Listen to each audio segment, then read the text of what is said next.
These are my 10 most controversial LEGO opinions. First off, I'll do an honorable mention. Number 11, the 2018 Rebel Pilot is trash. I know a lot of people think that, but there's also a lot of people who don't. So that's why it's an honorable mention, not really one of them. Anyway, now we actually get started. Number 10, LEGO shouldn't have made the UCS Slave 1. Let me rephrase that. LEGO shouldn't have made a UCS Slave 1 in 2022. Everyone wanted it because of Book of Boba Fett. But if you ask me, it didn't make a lot of sense since there was already a Slave 1 out. And also, the last UCS Slave 1, even though it was made 6 years ago, it's still only retired like in 2019 or something. Like, it lasted for a long time. Anyway, sorry I took a little long with that one. Number 9 is I hate the 2021 Slave 1. I know we're talking a lot about Slave 1s, but I think that is the worst set of the year. My brother has it, and I just think it's terribly small. I really despise that set. Anyway, if we move on to number 8, I think that Cad Bane's Justifier isn't overpriced. I think for what you're getting, it's actually pretty reasonable. Number 7, I Am Groot. The new Marvel show was actually the worst of the MCU. It was just trash. I hated it. It made me dislike Groot because he's basically shaming animals throughout the entire show. So yeah, that's my opinion on I Am Groot.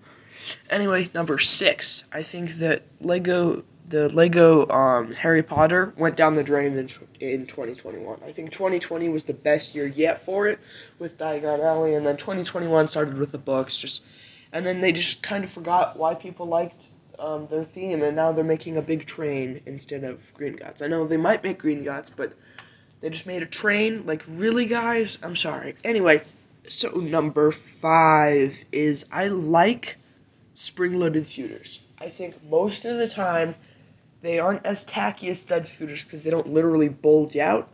I think that spring-loaded shooters are actually a lot of fun to shoot since you can actually get some good range and that noise is satisfying. Number 4, Rebels is way better than the Clone Wars. I'm turning around on the Clone Wars and I'm thinking it is good and it isn't as bad as I once thought, but the Clone Wars is just below Rebels. Rebels has Thrawn, and the Clone Wars has... What does the Clone Wars have that's as special as Thrawn? Anyway, on to my number 3 controversial take. The 2014 wave of LEGO Star Wars, just every 2014 set combined, is better than every 2013 set combined. I know a ton of people like the 2013 sets, but I don't, and I think they're not... Actually, let me rephrase that. I do. I love them. I think that gunship is incredible, but I just don't think it is as good as 2014. Part of that might be because of nostalgia. I really started getting into LEGO Star Wars in 2014, but I don't know. But that being said, all the 2013 sets were still on shelves, and Number 2 is going to be the Chima is a good theme, and anyone with half a brain who's bought one of the sets will know that. Anyway, my most controversial take is that The Last Jedi is amazing. I absolutely love what they did with it, and I don't have almost any problems with it other than that they didn't use the hyperspace strategy more throughout all of Star Wars. Anyway, that's going to be it for today's video. If we reach 100 subscribers by the end of the year, I will buy the UCS Razor Crest as soon as I can save up the money. Thanks for watching. Bye.